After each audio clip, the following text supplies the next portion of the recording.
தமிழ் கூறும் தமிழர் வரலாறு என்ற தலைப்பில்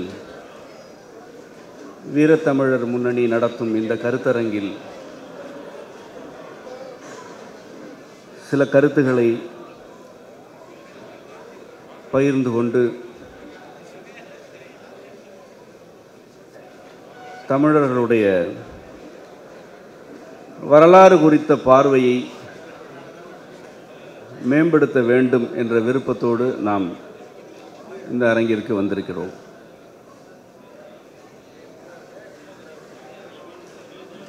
தமிழ் கூறும் தமிழர் வரலாறு என்று ஒரு தலைப்பை நாம் வடிவமைத்ததற்கான அடிப்படை என்னவென்றால், தமிழர்கள் என்போர் யார், அவர்களுடைய வரலாறு என்ன ஆகிய கேள்விகளுக்கான விளக்கங்களை தமிழ் மட்டும்தான் கூற வேண்டும், தமிழுக்கு அப்பால் உள்ள எவரும் கூறக்கூடாது என்பதனால்தான் இந்த தலைப்பை நாம் இவ்வாறு வடிவமைத்திருக்கிறோம்.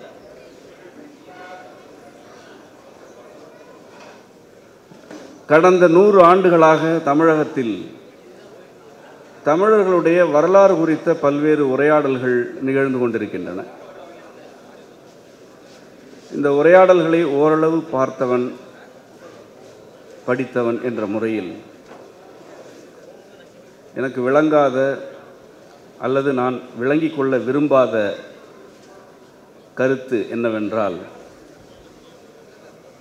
தமிழர்கள் யார் என்று ஒரு மேலை நாட்டு அறிஞர் கூறியிருக்கிறார் என்பது ஒரு பக்கம், தமிழர்கள் யார் என்று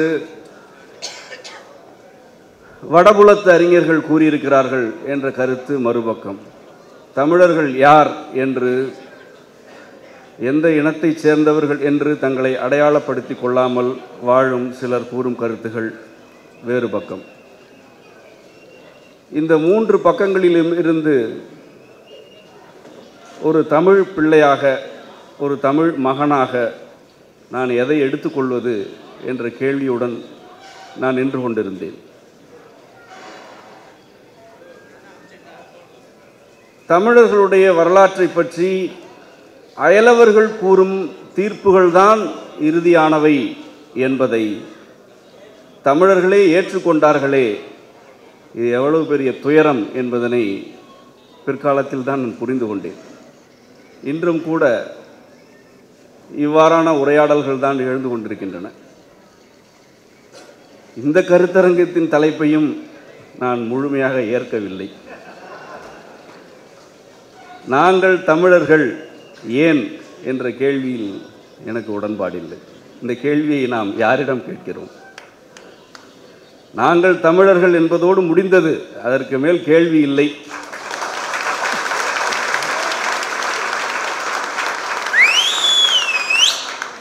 ஏன் என்ற கேள்வியை யாரிடம் கேட்கிறோம்? எவ்வளவுதான் விளக்கம் கூறினாலும் நம்மை தமிழர்கள் என்று ஏற்கப் போவதில்லை என்று இருப்போரிடம்தான் இந்த கேள்வியை நாம் கேட்கிறோம். அவர்களுக்கு விளக்கங்கள் தேவையில்லை. அவர்களுக்கு பெறுவதற்கு சில இலக்குகள் இருக்கின்றன. நீங்கள் தமிழர்கள் இல்லை என்று கூறுவதனாலும், ஒருவேளை நீங்கள் தமிழர்கள் என்றால் நீங்கள் இழிவானவர்கள், அறிவற்றவர்கள் என்று தீர்ப்பெழுதுவதனாலும் இந்த இனத்தை அடக்கி ஆள முடியும் என்பதனை 2000 ஆண்டுகளாக பார்த்து பயின்று வெற்றி பெற்றவர்கள் அவர்கள். அவர்களிடம் நீங்கள் எதையும் நிறுவ இயலாது. நீங்கள் எப்படி நிறுவினாலும் அவர்கள் ஏற்க மாட்டார்கள். ஏனென்றால் அவர்கள் உண்மையை நாடவில்லை, அவர்கள் பேராசையை பிடித்து கொண்டு அலைகிறார்கள். நான் இப்பொழுது இந்த உரையை யாரோடு நிகழ்த்துகிறேன்? நான் தமிழர்களோடு தமிழ் பற்றி உரையாடுகிறேன். தமிழர்களாகிய நாம் நம்முடைய வரலாற்றை அறிந்து கொள்ள வேண்டும் என்ற வேட்கையிலிருந்து நான் உரையாற்றுகிறேன். தமிழுக்கு புறத்தே உள்ள அப்பால் உள்ளவர்களோடு நான் உரையாடவில்லை. என்னுடைய கருத்துகள் அவர்களுக்கானவை அல்ல. அதுதான் இந்த உரையை பொறுத்தவரை நான் தொடக்கத்திலேயே கூற விரும்பும் செய்தி. நான் எதையும் மறுக்கப் போவதில்லை. பிறர் கூறும் எந்த பெருமையையும் நான் ஏற்கப் போவதும் இல்லை. ஏனென்றால் நான் யார் என்றுதான் நான் கூற இயலுமே அன்றி நான் யார் என்று ஊர் என்ன சொல்கிறது என்பதனையெல்லாம் நான் கூறிக்கொண்டிருக்க முடியாது. நான் யார் என்று நான் உணர்கிறேனோ கருதுகிறேனோ அதுவே நான். என்னை பற்றி நீ எவ்வளவு பக்கங்கள் பாராட்டினாலும் அது நான் அல்ல. என்னை நீ இகழ்ந்தாலும் அதுவும் நான் அல்ல. நான் யாரோ அதுவே நான். இதுதான் மெய்மை. இந்த மெய்மையிலிருந்து தான் நான் இந்த இனத்தையும் அதன் வரலாற்றையும் நோக்குகிறேன். ஆகவே என்னுடைய கருத்துகள் தமிழர்களுடைய வரலாறு தொன்மையானது என்பதனை அயலவரிடம் நிறுவுவதற்கானவை அல்ல. அவ்வாறான எந்த சான்றையும் தமிழுக்கு புறத்திலிருந்து நான் வைக்கப் போவதில்லை. தமிழர்களிடமும் நான் எதையும் நிறுவ துடிக்கவில்லை. ஏனென்றால் நம்முடைய குடும்பம், நம்முடைய மொழி, நம் நிலம் எவ்வாறு இருந்தது என்பதனை பற்றி நான் ஒரு கருத்தை முன்வைக்கும் பொழுது அதற்கு நிறுவ வேண்டும் என்ற தேவை நம்மிடையே இருப்பதில்லை. அயலவரிடம்தான் அப்படி ஒரு தேவை இருக்கும். வீட்டுக்கு வெளியே இருப்பவர்கள் நம்மை பார்த்து கள்வர்கள் என்று கூறினால் நான் கள்வன் அல்ல என்று நிறுவ வேண்டிய தேவை அப்பொழுது எழும். ஆனால் நாம் நமக்குள் உரையாடுகையில், நம் குடும்பத்திற்குள் உரையாடுகையில் நம்முடைய முன்னோர்களுடைய பெருமைகளை பற்றி நாம் நமக்குள் பேசிக்கொண்டிருக்கையில் நாம் எதை நிறுவ வேண்டும்? எதற்காக நிறுவ வேண்டும்? நான் ஒரு கூட்டுப்புழுவை போல் தமிழ் என்ற இந்த கூட்டிற்கு உள்ளே இருந்து கொண்டு உரையாடுகிறேன். எனக்கு இது மட்டும்தான் உலகம், இது மட்டும்தான் வாழ்வு, இதுவே என் இறை, இதுவே என் நிலை. இப்படித்தான் தமிழை உணர வேண்டும் என்று உங்களை அழைக்க வந்தவன்தான் நான். ஆகவே அந்த உரிமையில் தமிழர்களாகிய நாம் இந்த உரையாடலை தொல்காப்பியத்திலிருந்து தொடங்குவோம்.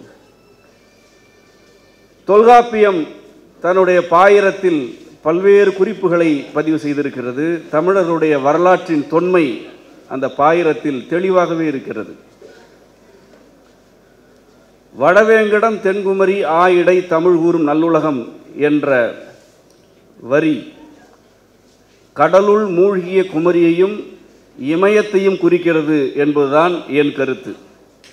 அது இமயத்தைத்தான் குறிக்கிறது என்பது என் கருத்து. இதனை நான் எவ்வாறு கூறுகிறேன்? அத்தொல்காப்பிய சான்றிலிருந்து தான் கூறுகிறேன். தொல்காப்பியம் 3வது அதிகாரமாகிய பொருளதிகாரத்தில் செய்யுள் எழுதப்படுவதற்கான இலக்கணத்தை பதிவு செய்தது. முதற்பொருள், கருப்பொருள், உரிப்பொருள் ஆகிய 3ம் அவ்விலக்கண பகுப்புகள். நிலம், பொழுது ஆகியவற்றின் இயல்புதான் முதற்பொருள் என்பது முதல் கருத்து. கருப்பொருள் என்றால் என்ன?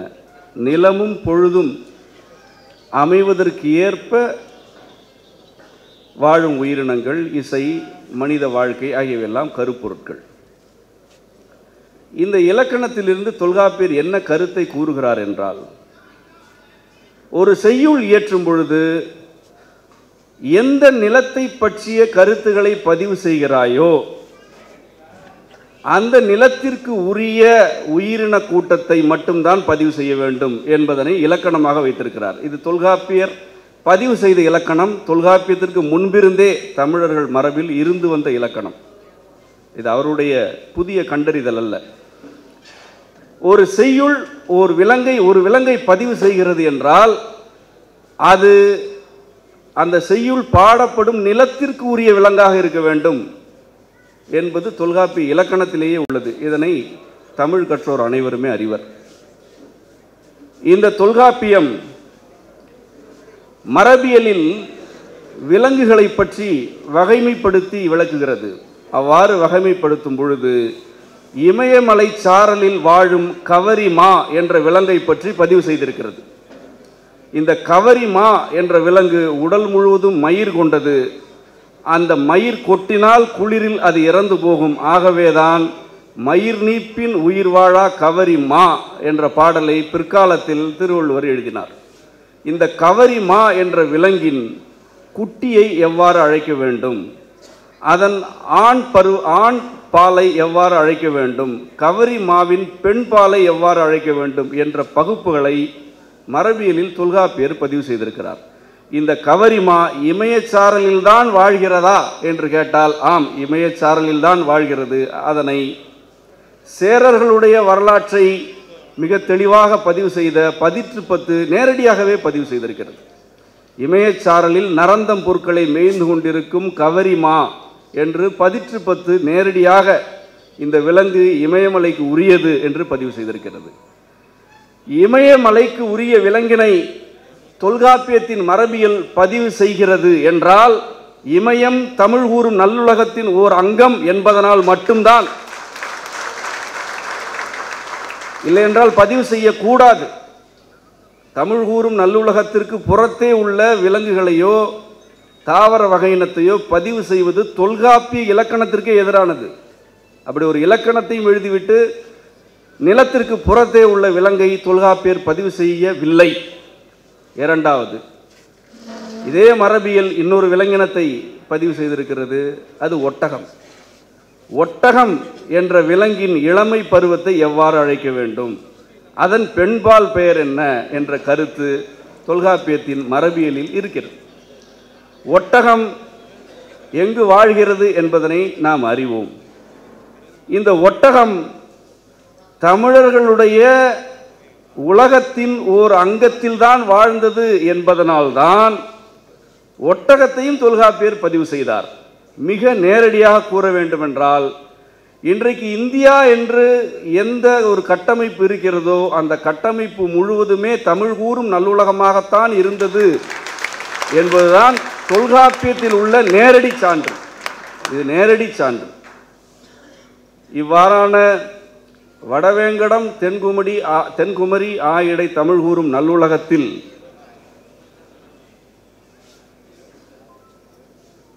பன்னெடுங்காலமாக வழக்கத்தில் இருக்கும் கருத்துகளையும் அந்தணராகிய புலவர் இயற்றிய கருத்துகளையும் நாம் இழந்துவிட்டோம்.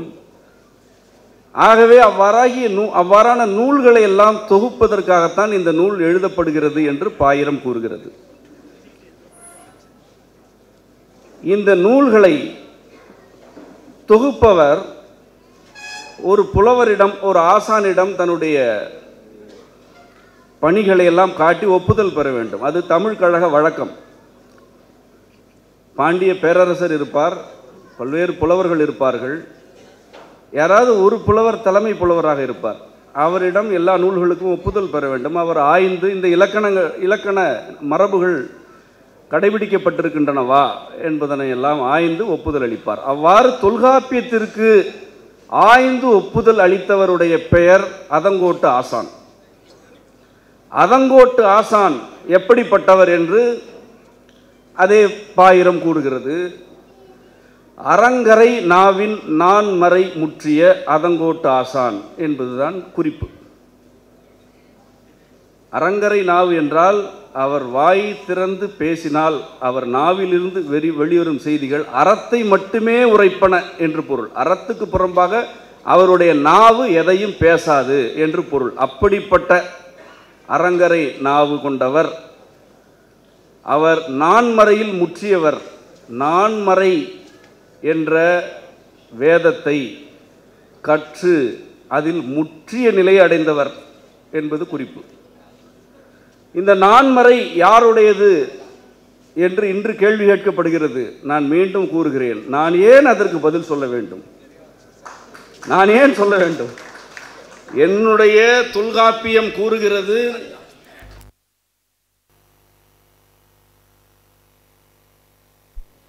முப்புறம் என்ற கொள்கையும் ஒன்று, 8 என்ற எண்ணும் ஒன்று. 8 என்று ஒரு எண்ணை கூறுவதை விட எண்குணம் என்று கூறுவது பொருத்தமானது. நான்மறை, முப்புறம், எண்குணம் ஆகியவையெல்லாம் தமிழர்களுடைய தொன்மையான இறையியல் கொள்கைகள். இன்னொன்று ஐந்திரம். இந்த தொல்காப்பியர் யார் என்பதனை பாயிரம் கூறுகிறது. மல்குநீர் வரைப்பின் ஐந்திரம் நிறைந்த தொல்காப்பியம். மல்குநீர் வரைப்பு என்றால் என்ன? அது ஒரு வினைத்தொகை. நீர் மல்கி கொண்டே இருக்கும் என்பதற்கான சொல்தான் மல்கு நீர். 3 காலங்களிலும் நீர் மல்கும் என்பது மல்கு நீர் என்ற சொல்லுடைய வினைத்தொகையின் அடிப்படையிலான பொருள். எப்பொழுதுமே நீர் மல்கும் இடம், அந்த மல்கும் நீரையே எல்லையாக கொண்ட இடம் என்றால் ஒரு தீவு. மல்கு நீர் வரைப்பு என்பது தீவை குறிக்கும் ஒரு சொல். ஒரு தீவில் இருந்த ஐந்திரம்தான் தொல்காப்பியன் கற்ற நூல் என்று அதே பாயிரம் நேரடியாக கூறுகிறது. மல்கு நீர் வரைப்பின் ஐந்திரம் நிறைந்த தொல்காப்பியன். தொல்காப்பியன் ஐந்திரம் கற்றவன். அவையில் இருந்த ஆசானாகிய அதங்கோட் ஆசான் நான்மறையில் முற்றியவர். இந்த ஐந்திரம் நிறைந்த தொல்காப்பியன் இயற்றிய இந்த நூலை நான்மறையில் முற்றியவர் படித்து ஏற்றுக்கொண்டார். ஐந்திரம் என்பது ஏதோ ஒரு தீவில் இருந்த நிலவிய அல்லது இறையியல் கொள்கையின் அடிப்படையில் இறைவனால் வழங்கப்பட்ட ஒரு நூல். இந்த ஐந்திரம்தான் மயன் என்ற மாமுனிவர் ஆலமர் செல்வனாகி இறைவனிடமிருந்து வேண்டி பெற்ற நூல் என்பது இன்றைக்கும் நகை கொள்ளர்கள் பிற தச்சு மரபினரிடம் உள்ள நம்பிக்கை, அவருடைய வழிபாட்டு முறை. மயன் என்கின்ற மாமுனிவர் இறைவனிடம் ஆலமரத்தின் கீழ் பெற்ற நூலுக்கு ஐந்திரம் என்று பெயர் என்பது இன்று வழக்கில் உள்ளது. இதற்கு நேரடியான வரலாற்று சான்று இல்லை, இது ஒரு வழக்கம். ஆனால் தொல்காப்பியம் ஐந்திரம் என்ற ஒரு கொள்கை ஒரு தீவில் இருந்தது என்பதனை நேரடியாகவே பதிவு செய்துவிட்டது. அந்த தீவு குமரி கண்டத்தினுள் மூழ்கி போன ஏதோ ஒரு தீவு என்பதுதான் நாம் புரிந்து கொள்ளும் செய்தி. ஏனென்றால் இந்த தொல்காப்பியம் அரங்கேற்றப்பட்டதே 2வது கழகத்தில்தான். முதல் தமிழ் கழகம் கடலுள் மூழ்கிவிட்டது. அவ்வாறு மூழ்கும் பொழுது பல்வேறு தீவுகளும் கடலுள் மூழ்கின. அவற்றுள் ஐந்திரம் எழுந்த தீவும் ஒன்றாக இருக்கலாம் என்று நாம் புரிந்து கொள்ளலாம். அதற்கான குறிப்பாக இதனை கொள்ளலாம். ஐந்திரம் என்ற கொள்கை தமிழர்களுடைய ஆதி இறையியல் கொள்கை என்பதனை கடந்த 2000 ஆண்டுகளாக யாரும் பேசவில்லை. அவ்வாறு தொல்காப்பிய பாயிரத்தை படித்து காட்டவில்லை. அந்த நூல் இருக்கிறதா இல்லையா என்று தேடவில்லை. அந்த நூலில் எந்த கருத்துகள் கூறப்பட்டன என்பது பற்றி யாரும் அக்கறை காட்டவில்லை. ஆனால் வேறு ஒன்று செய்தார்கள். அதைத்தான் இங்கே கூற வருகிறேன். தொல்காப்பியம் நான்மறை ஐந்திரம் ஆகிய 2 நூல்களை கூறுகிறது. இந்த 2 நூல்களிலும் தேறியவர்கள் தான் தொல்காப்பியத்தை எழுதினார்கள், ஏற்றார்கள் என்று கூறிவிட்டது. என்றால் என்ன பொருள்? தொல்காப்பியத்தில் என்ன கருத்துகள் இருக்கின்றனவோ அந்த கருத்துகள் எல்லாம் நான்மறையில் இருந்த கருத்துகள் என்றுதானே பொருள். தொல்காப்பியத்தில் என்ன கருத்துகள் இருக்கின்றனவோ அவைதான் ஐந்திர கருத்துகள் என்றுதானே பொருள். ஒருவன் ஐந்திரம் படித்தவன், அவன் எழுதிய நூல் இது. ஒருவன் நான்மறையில் முற்றியவன், அவன்தான் இந்த நூலை ஏற்றான் என்றால் இந்த நூலில் நான்மறையின் கருத்துகளும் ஐந்திரத்தின் கருத்துகளும் தான் இருக்குமே என்று வேறு எந்த கருத்து இருக்கும்? இதுதான் நேரடியாக பாயிரத்தில் கூறப்பட்ட செய்தி. ஆனால் இது என்ன ஆகியிருக்கிறது என்று பாருங்கள். நான்மறை என்றால் வடபுலத்தாருக்கு உரிய 4 வேதங்கள் என்று ஆக்கிவிட்டார்கள். ஐந்திரம் என்றால் இந்திரனால் இயற்றப்பட்டது என்று ஆக்கிவிட்டார்கள். உரையாசிரியர்களே அப்படி எழுதி வைத்திருக்கிறார்கள். ஐந்திரம் என்பது இந்திரன் எழுதியது என்று எழுதி வைத்திருக்கிறார்கள். நான்மறை என்று தமிழகத்தில் யாரை கேட்டாலும் 4 பெயர்களை சொல்வார்கள். இந்த 4 பெயர்கள் எழுதப்பட்ட காலத்திற்கு ஏறத்தாழ 10,000 ஆண்டுகளுக்கு முன்பு நான்மறை தமிழர்களிடையே இருந்தது. மிக குறைவாக 10,000 ஆண்டுகளுக்கு முன்பு. முதல் தமிழ் கழகம் இன்றிலிருந்து ஏறத்தாழ 12,000 ஆண்டுகளுக்கு முற்பட்டது. அதற்கு முன்பு எத்தனை ஆயிரம் காலமோ நாம் அறியும். அந்த காலத்தில் தமிழர்களுக்கு இருந்தது நான்மறை. அந்த நான்மறை பிற்காலத்தில் வடபுலத்து வைதிகர்களுக்கு உரியது என்று திரித்து எடுத்துக்கொள்ளப்பட்டது. ஐந்திரம் யாருடையது என்று நீங்கள் கேட்டு பாருங்கள். ஐந்திரம் என்றால் அது இந்திரன் வழங்கியது என்று அவர்கள் சொல்வார்கள், என்றும் சொல்கிறார்கள். இந்திரன் என்பது ஒரு கதாபாத்திரம். அது உண்மையில் இருந்த ஒரு மனிதரை குறித்த சொல்லே அன்று. நான் இதனையும் தமிழின் உள்ளிருந்து தான் கூறுகிறேன், தமிழுக்கு வெளியே சென்று நான் கூறவில்லை. மருத நிலத்தின் தெய்வம் இந்திரன் என்று நீங்கள் நம்புகிறீர்கள். ஏன் நம்புகிறீர்கள் என்று எனக்கு தெரியவில்லை. தொல்காப்பியர் இந்திரன் என்ற சொல்லை பயன்படுத்தவே இல்லை. ஒருவேளை வேறு காப்பியம் உங்களிடம் இருக்குமோ என்று எனக்கு தெரியவில்லை. மருத நிலத்திற்குரிய தெய்வமாக வேந்தன் பதிவு செய்யப்பட்டான். வேந்தன் என்ற சொல்தான் பதிவு செய்யப்பட்டது. ஏன் அதனை நீங்கள் இந்திரன் என்கிறீர்கள்? உரையாசிரியர்கள் அவ்வளவு தெளிவாக திட்டமிட்டு திரித்து உங்களுக்கு இதனை கற்பித்திருக்கிறார்கள். எவ்வளவு பெரிய திரிபு! தொல்காப்பியம் வேந்தன் மேய தீம்புணல் உலகம் என்று கூறுகிறது. யாராவது வேந்தனை வணங்குகிறோமா?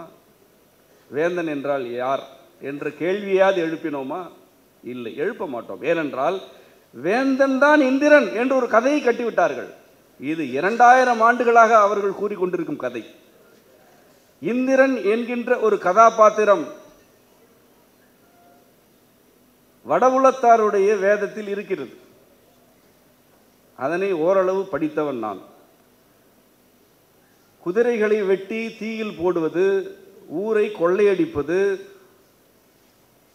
சாராயம் காய்ச்சி வயிறு பானை போல் புடைக்கும் அளவு குடிப்பது ஆகியவை தான் அந்த கதாபாத்திரத்தின் குணங்களாக அவர்களுடைய வேதம் எழுதி வைத்திருக்கிறது. அவர்களுடைய வேதம் வேண்டுமென்றால் படித்து பாருங்கள். குடித்தல், தீயில் விலங்குகளை போட்டு சுட்டு தின்னுதல், கொள்ளையடித்தல் ஆகியவற்றை தவிர வேறு எதுவும் அந்த கதாபாத்திரத்திற்கு அவர்களே வழங்காத குணங்கள். ஆனால் அப்படிப்பட்ட ஒரு பெயர் கொண்ட ஒரு கதை மாந்தர் தொல்காப்பியத்திற்கெல்லாம் மூல நூலாகிய ஐந்திரத்தை எழுதினார் என்று நம்ப வைத்தார்களே, எவ்வளவு பெரிய சிறப்பு மிக்கவர்கள்! இந்திர விழா என்று சிலப்பதிகாரத்தில் வருவது வேறு, மருத நிலத்து தெய்வமாக வேந்தன் கூறப்பட்டது வேறு. இந்திர விழா என்ற ஒரு விழா கொண்டாடப்பட்டிருக்கலாம். அப்படி கொண்டாடப்பட்டிருந்தாலும் அதற்கும் தொல்காப்பியர் கூறும் மருத நில தெய்வத்திற்கான வேந்தனுக்கு எந்த தொடர்பும் இல்லை. இவற்றையெல்லாம் நாம் ஏன் கூறுகிறோம் என்றால், தமிழர்கள் தங்களுடைய வரலாறு என்ன என்பதனை தங்களுடைய முன்னோரிடமிருந்து மட்டும்தான் பெற வேண்டும். பிறர் என்ன பேசுகிறார்கள் என்று வாய் பார்த்து கொண்டிருக்கக்கூடாது. மற்றவர்கள் என்ன சொல்கிறார்கள்? நான் கடைபிடிக்கும் ஒழுகலாறு என்னவென்றால், ஒரு மேலை நாட்டு அறிஞர் திடீரென்று இங்கு வந்து உலகத்தின் மிகச்சிறந்த மனிதர்கள் தமிழர்கள்தான் என்று கூறினாலும் நான் அதனை பொருட்படுத்த மாட்டேன். அதனை கூறுவதற்கு நீ தேவையில்லை என்பதுதான் அப்பொழுதும் என் நிலை. இதுதான் இறையாண்மை எனப்படுவது. இறையாண்மை என்றால் என்ன? பிறர் நம்மை புகழ்வதிலோ பிறர் நம்மை இகழ்வதிலோ இறையாண்மை இல்லை. புகழ்ச்சியோ இகழ்ச்சியோ எனக்கும் என் இனத்துக்கும் உரியது என்று இருத்தல் மட்டும்தான் இறையாண்மை. இந்த இறையாண்மை 2000 ஆண்டுகளாக நம்மிடம் இல்லை.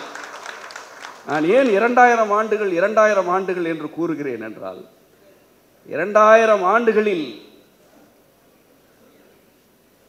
ஐவகை படையெடுப்புகள் தமிழர்கள் மீது நிகழ்ந்திருக்கின்றன. 5 வகையான படையெடுப்புகள். இதனை நன்றாக நீங்கள் நினைவில் வைத்துக் கொள்ள வேண்டும். இந்த நோக்கில் தமிழர்களுடைய வரலாற்றை நீங்கள் இனி பார்க்க தொடங்க வேண்டும். ஒரே நேரத்தில் 3 படையெடுப்புகள் நிகழ்ந்தன.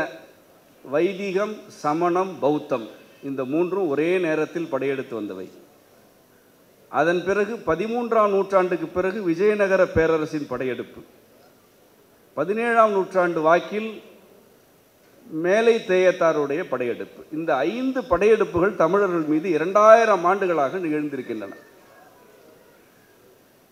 இந்த காலத்தில் அவர்கள் என்னவெல்லாம் செய்திருக்கிறார்கள் என்பதனை இனி நாம் பார்க்க வேண்டும். நான் ஓரளவு பார்த்து விட்டேன்.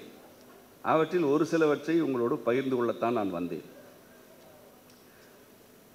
தமிழர்களுடைய வரலாற்றை அவர்கள் அறிந்து கொள்வதற்கு வாய்ப்புள்ள நூல் எது என்றால் தொல்காப்பியம் மட்டுமே. தொல்காப்பியம் இல்லை என்றால் தமிழர்கள் தங்கள் வரலாற்றை முற்றும் முழுவதுமாக தொலைத்திருப்பார்கள். அந்த ஒரு நூல்தான் நம்மை காத்து நிற்கிறது. அதுதான் நான் கடந்த உரையில் குறிப்பிட்டது போல தொல்காப்பியர் என்னுடைய தெய்வங்களில் ஒருவர் என்று நான் வழிபடுகிறேன். அவர் காவல் தெய்வம். நான் இறையியலில் அம்மையப்பரை வழிபடுபவன். நான் மனிதர்களை வணங்க மாட்டேன். ஆனால் ஒரு இனத்திற்கு காப்பு செய்தவர்கள் தெய்வம் என்பதுதானே நம்முடைய மரபு. இனத்தை காப்பவர்கள் நம் தெய்வங்கள். அவ்வாறு காப்பு செய்தவர் தொல்காப்பியர். அவன் தன்னுடைய இயற்பெயரையே மறைத்து விட்டான். அவன் இயற்பெயரையே பொருட்படுத்தவில்லை. அந்த பாயிரம் கூறுகிறது, தொல்காப்பியன் என தன் பெயர் தோற்றி, அதாவது தொல்காப்பியன் என்று தன்னுடைய பெயரை அவனாக தோற்றுவித்துக் கொண்டான். இந்த நூலின் பெயர் தான் தனக்கும் பெயராக இருக்க வேண்டும் என்று அவன் தன்னுடைய பெயரையே விட்டுவிட்டு நூல் பெயரை தனதாக்கி கொண்டான் என்று குறிப்பாக நேரடியாக பாயிரம் கூறுகிறது. அந்த அளவு தன்னுடைய ஊர் அடையாளம் எது என்று அவன் கூறவில்லை. தனக்கு பெற்றோரிட்ட பெயர் என்ன என்று கூறவில்லை. தான் எந்த குடியில் பிறந்தோம் என்றும் அவன் கூறவில்லை. எனக்கு எதுவுமே வேண்டாம், இந்த இனத்தின் தொன்மையான மரபை காத்தவன் என்ற பெயர் போதும் என்று அவன் இருந்தான். அதனால்தான் தன் பெயர் தோற்றி, தொல்காப்பியன் என தன் பெயர் தோற்றி என்று என்ற அவன் படிமையோன் என்று தொல்காப்பிய பாயிரம் கூறுகிறது. படிமையோன் என்றால் ஒரு கோலம். அது படிமை என்பது ஒரு தவ கோலம் என்ற பொருளும் அதற்கு உண்டு. அவன் ஒரு தவம் செய்பவன். இவன் ஒரு தவக்கோலம் பூண்டவன் என்ற கருத்தில் படிமையோனை பார்த்தால் தொல்காப்பியர் அந்தணர்களிலெல்லாம் சிறந்த தவக்கோலம் பூண்டு இந்த இனத்தை காத்த ஒரு தெய்வம். அந்த தெய்வம் நமக்கு வழங்கிய தொல்காப்பியம் என்ற நூல் களப்பிரருடைய ஆட்சி காலத்தில் தடை செய்யப்பட்டது என்பதனை நான் ஏற்கனவே கூறியிருக்கிறேன். கடந்த உரையில் கூட குறிப்பிட்டிருந்தேன். ஏன் தொல்காப்பியத்தை தடை செய்தார்கள் என்று கேட்க வேண்டும் என்றால் இப்பொழுது கூறுகிறேன். ஏன் இன்றைக்கு தொல்காப்பியத்தை பற்றி யாரும் பேசுவதில்லை? ஏன் தொல்காப்பியத்தை அதன் உண்மையான பொருளில் பள்ளிக்கூடங்களிலோ கல்லூரிகளிலோ பாடமாக நடத்துவதில்லை என்பதற்கு என்ன விளக்கமோ அதே விளக்கம்தான் களப்பிரர்கள் தடை செய்ததற்கும். ஒரே காரணம்தான். இந்த இனம் தன் வரலாற்றை அதன் வேரிலிருந்து அறிந்து கொள்ளக்கூடாது, என் வாயிலிருந்து தான் அறிந்து கொள்ள வேண்டும் என்பது அவர்களுடைய திட்டம். நீ உன் வரலாற்றை என் வாயில் வழியாக அறிந்து கொள், உன் வேர் வழியாக அறிந்து கொள்ளாதே என்பதுதான் 2000 ஆண்டுகளாக தமிழர்கள் மீது அவர்கள் திணித்து நடத்தி கொண்டிருக்கும் திட்டம்.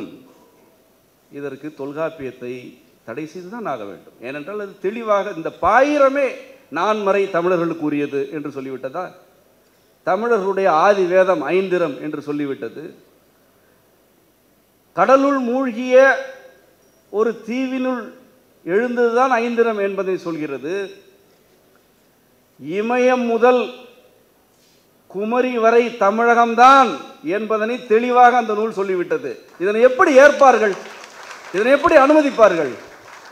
இதனை அவர்களால் அனுமதிக்க இயலுமா? இப்படி ஒரு வரலாறு, இப்படி ஒரு வேர் எது என்று காட்டும் நூலை அவர்களால் அனுமதிக்க இயலுமா? இதனை தடை செய்து தொல்காப்பியத்திற்கு உரை எழுதுவதற்கெல்லாம் யாரும் இல்லை என்று அவர்கள் இருமாந்து இருந்த பொழுதுதான் நக்கீரன் என்ற புலவர் இறை தொண்டர் எழுந்து வந்து நான் உரை எழுதுகிறேன் என்று ஒரு உரை எழுதினார். அவர் களவியலுக்கு அகப்பொருள் உரை தான் எழுதினார். நீ எப்படி உரை எழுதுகிறாய் என்று கேட்டார்கள். அவர் சொன்னார், இங்கு யாருக்குமே தொல்காப்பியம் புரியவில்லையே, அது புரியவில்லை என்பதனால் தானே நாங்கள் அதனை தடை செய்து வைத்திருக்கிறோம், நீ எப்படி எழுதினாய் என்று கேட்கும்பொழுது அவர் சொன்னார், எனக்கு இறைவன் உணர்த்தினான் இதன் உரையை நான் எழுதுகிறேன் என்று சொன்னார். எவனும் எனக்கு சொல்ல வேண்டியதில்லை. புலவர்கள் வழியாக இந்த நூலை படித்து புரிந்து கொள்வதற்கு எனக்கு வாய்ப்பில்லை. இறைவனே இந்த நூலின் விளக்கத்தை எனக்கு உரைத்தான் என்று கூறினான். அதனால்தான் அதற்கு இறையனார் களவியல் உரை என்றே அவன் பெயரிட்டான். நக்கீரனார் களவியல் உரை என்பதல்ல பெயர், இறையனார் களவியல் உரை. இந்த இறையனார் என்ற சொல் ஏற்கனவே குறுந்தொகையில் இருக்கிறது. கொங்குதேர் தும்பி, கொங்குதேர் வாழ்க்கை அஞ்சரை தும்பி என்ற பாடலை எழுதியவர் யார்? இறையனார் என்று குறுந்தொகை பதிவு செய்து வைத்திருக்கிறது. தமிழர்களுடைய மாண்பு, இறைவனே ஒரு செய்யுளை எழுதி கொடுத்தாலும் அது ஒரு தொகை நூலில் எந்த இடத்தில் இடம்பெற வேண்டுமோ அந்த இடத்தில் ஒரு வரிசை முறைப்படி இடம்பெறும், அவ்வளவுதான். இறைவன் எழுதினான் என்பதற்காக அதை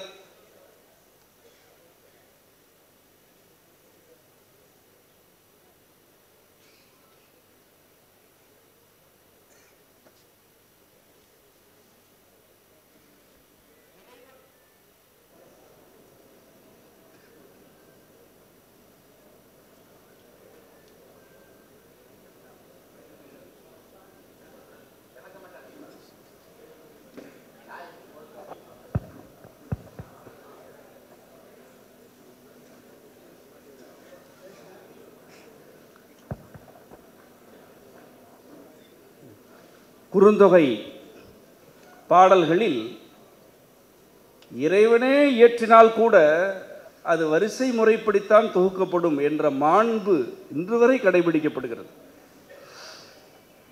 இறைவன்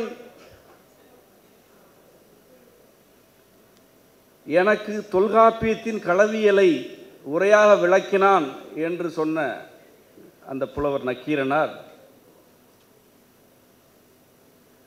இந்த இனம் எப்படி வாழ்ந்தது, இந்த தமிழ் எப்படி போற்றப்பட்டது, இதன் இறையியல் எது என்பதனை இவ்வளவு நெருக்கடியான இந்த சூழலில் பதிவு செய்திட வேண்டும் என்ற வேட்கையில் தொல்காப்பியத்தின் களவியலுக்கு தொடர்பே இல்லாத செய்திகளை எல்லாம் அதில் எழுதினார்.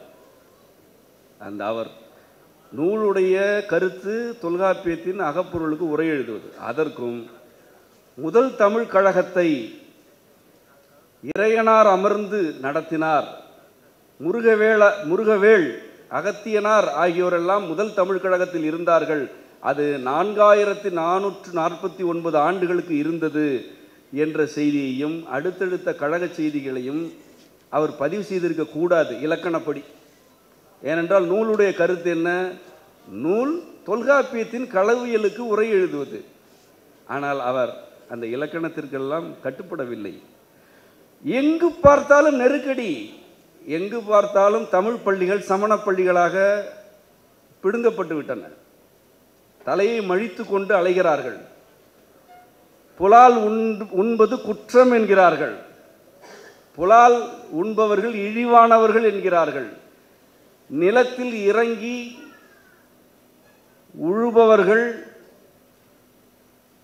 ஆடு மாடு மேய்ப்பவர்கள், வேட்டைக்கு செல்பவர்கள் இழிவானவர்கள், அவர்கள் யாவரும் எச்சிலார் என்கிறார்கள் சமணர்கள். சமணர்கள் எப்படிப்பட்டவர்கள் என்றால் எறும்பு இறந்து விடக்கூடாது என்பதற்காக மனிதர்களை கொலை செய்பவர்கள்.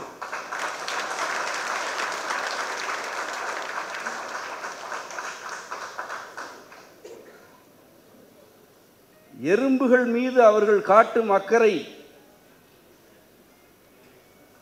உங்களை சிலிர்க்க வைக்கும் பொழுதே உங்களுடைய தலையை துண்டித்து விடுவார்கள். அப்படிப்பட்டவர்கள். இந்த தலையை துண்டித்து விடுவார்கள் என்பது என் கற்பனை அல்ல. ஒரு கேள்வியை கேட்கிறேன், இப்பொழுதும் நம் உறவுகளிடம்தான் கேட்கிறேன். ஒருவர் ஒரு சமய நெறியை பின்பற்றுகிறார் என்பதற்காக மரண தண்டனை வழங்கிய வரலாறு தமிழர்களிடம் இருந்ததா? தமிழர்களிடம் இருந்ததா? பல்லாயிரம் ஆண்டுகால தமிழ் கழக வாழ்க்கையில் ஒருவர் இந்த சமய நெறியை பின்பற்றுகிறார் என்ற காரணத்திற்காக கொலை செய்யப்பட்டது கற்பனையாவது நம்மிடம் இருந்ததா? இல்லையே. திருநாவுக்கரசருக்கு 4 முறை மரண தண்டனை கொடுத்தார்களே சமணர்கள், எதற்காக?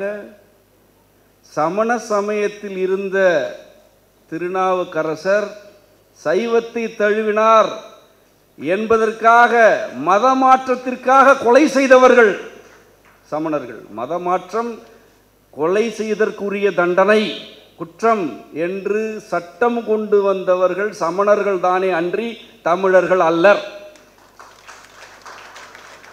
சமணர்கள் கழுவில் ஏற்றப்பட்டார்கள் என்று இன்று சிலர் கதறுகிறார்கள். அந்த கதறலை பார்க்கும் பொழுது நமக்கு கொஞ்சம் மகிழ்ச்சியாகத்தான் இருக்கிறது. ஏனென்றால் நான் அன்பே சிவம் என்று வாழ்பவன். அன்பே சிவம் என்றால் ஒரு முதுகில் குத்தினால் மார்பை காட்டுவதல்ல, முதுகில் குத்தினால் முதுகே இல்லாதபடி எதிரியை செய்வது. அதுதான் அன்பே சிவம். அதுதான் அன்பே சிவம். அன்பே சிவம் என்றால் எவன் அடித்தாலும் வாங்கி கொண்டு அவனுக்கு அன்னதானம் வழங்குவது அல்ல. இங்கே உயிரினங்கள் நல்லிணக்கமாக வாழ வேண்டும் என்றால் அந்த நல்லிணக்கத்தை கெடுப்பவர்களை அழிப்பதுதான் அன்பு. அதனை புரிந்து கொள்ளுங்கள். அன்பு என்றால் என்ன? அன்பு என்பது அன்னதானம் போடுவதல்ல. அன்பு என்பது அடி வாங்கி கொண்டு அமைதியாக இருப்பது அல்ல. நல்லிணக்கத்திற்கு எதிராக இருப்பவர்களை அழிப்பதும் அழித்த பிறகு புன்னகைப்பதும் அன்பு. அதுதான் அன்பு. இதுதான் களப்பிரர் காலத்தில் தமிழர்கள் முன்னெடுத்த இறைநெறி. 63 நாயன்மாரில் கொலை செய்தோரும் உண்டு. நீங்கள் நாயன்மார் என்றால் மொட்டை அடித்து கொண்டு உருத்திராட்ச மாலையை கட்டி கொண்டு பிச்சை எடுத்துக்கொண்டு காரி துப்பினால் துடைத்து கொண்டு சென்றவர்கள் என்ற கற்பனையில் எல்லாம் இருக்காதீர்கள். திருப்பணிகள் செய்ய வேண்டும் என்பதற்காக சூதாட்டத்தையே தொழிலாக கொண்டிருந்தவன் மூர்க்க நாயனார் என்பவன். திருப்பணி செய்ய வேண்டும் என்றால் சூதாடுவது குற்றமில்லை என்பதை உரைத்தவன், உணர்த்தியவன் நம் இறைவன். அவன் சூதாடி விட்டு திரும்பும் பொழுது சூதாட்ட பொருளை தர மறுத்தார்கள். வாளை எடுத்து அந்த கூட்டத்தையே கொலை செய்து விட்டு வந்தான். அதன் பிறகுதான் இறைவனே காட்சி கொடுத்தான். இதுதான் அன்பே சிவம். இறைவன் அப்போ அதன் பிறகு காட்சி கொடுத்தான். மூர்க்க நாயனார். ஊரெங்கும் பசி, பஞ்சம், பட்டினி, உணவில்லாமல் மக்கள் அல்லாடி கொண்டிருக்கிறார்கள். அரசதிகாரத்தில் சமணர்களும் பௌத்தர்களும் இருக்கிறார்கள், களப்பிரர்களும் பல்லவர்களும் இருக்கிறார்கள். என்ன செய்வது? மக்கள் பஞ்சம் பட்டினியில் வாடிக்கொண்டிருக்கிறார்கள். என்ன செய்வது? அரசர்கள் இறங்கி வருவதில்லை. தொழில்கள் முடங்கி கிடக்கின்றன, வேளாண்மை முடங்கி கிடக்கிறது, மரபு சிதைக்கப்படுகிறது, மொழி நசுக்கப்படுகிறது. உணவில்லை என்று அலைந்து கொண்டிருக்கும் மக்களுக்கு உணவு வழங்குவதற்காக ஒருவன் சூதாடினால் அவன் இறை தொண்டு புரிகிறான் என்று இன்றைக்கும் நம்முடைய 63 வரலாறு கோயில்களில் சாட்சியாக உரைத்து கொண்டிருக்கிறது. ஆகவே சூதாட்டம் ஒரு குற்றம் என்பீர்களே என்றால் அது எதற்காக ஆடப்பட்டது என்று நாங்கள் கேட்போம். அது எதற்கானது என்று கேட்போம். நாங்கள் நோக்கத்தை பார்ப்போம், செயல்களை அல்ல. அதுதான் அன்பே சிவம். நீ அன்பால் செய்கிறாயா பேராசையினால் செய்கிறாயா என்பதை இறைவன் அறிவான் என்ற கருத்து தான் 63 வாழ்க்கைக்கும் உரியது. வந்தவர்கள் சொன்னார்கள், புலால் மறுத்தல் தான் சிறப்பு. புலால் மறுத்து வாழ்பவர்களுக்குத்தான் மறுபிறவி இல்லை. மீன் உண்பவர்கள், ஆடு உண்பவர்கள், பன்றி உண்பவர்கள், மாடு உண்பவர்கள் யாவரும் பாவிகள், இழிவானவர்கள் என்று சமணர்கள் சொன்னார்கள். இதுதான் சமண கொள்கை. இதுதான் சமண கொள்கை.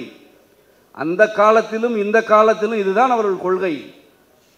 இப்படி தமிழகம் முழுவதும் உணவு பழக்கத்தின் வழியாக கூட குற்றவாளிகள் ஆக்கப்பட்ட நிலையில், நம்முடைய மக்கள் குற்றவாளிகள் ஆக்கப்பட்ட நிலையில், அவர்களுடைய சமண வேதம் புலால் உண்பவர்கள் மறுபிறவி எடுத்து மீண்டும் மீண்டும் பிறவி சூழலில் சிக்கிக் கொள்வார்கள் என்று எச்சரித்து கொண்டிருந்த நேரத்தில்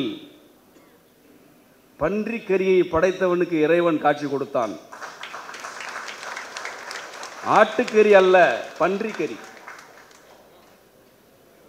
கண்ணப்ப நாயனார் எந்த திருவுருவத்தின் முன் பன்றி இறைச்சியை வெட்டி வைத்து வழிபட்டாரோ அதே திருவுருவத்திற்கு ஏற்கனவே ஒரு சிவனடியார் பலகாலமாக அங்கு தொண்டு செய்து கொண்டுதான் இருந்தார். அந்த தொண்டு செய்தவரிடம் இறைவன் தன்னை காட்டவே இல்லை. ஒரே ஒரு நாள் ஒரு வேடன் வந்தான். ஐயோ, இப்படி இறைவனுடைய திருமேனி இருக்கிறதே இந்த காட்டில் என்று கலங்கினான். உனக்கு கொடுப்பதற்கு என்னிடம் என்ன இருக்கிறது என்று தவித்தான். அவனிடம் வேட்டையாடிய பன்றிதான் இருந்தது. அதனை அறுத்து இதுதான் என்னிடம் இருக்கிறது என்று வைத்தான். இறைவன் காட்சி கொடுத்தான். இதுதான் அன்பு என்றான்.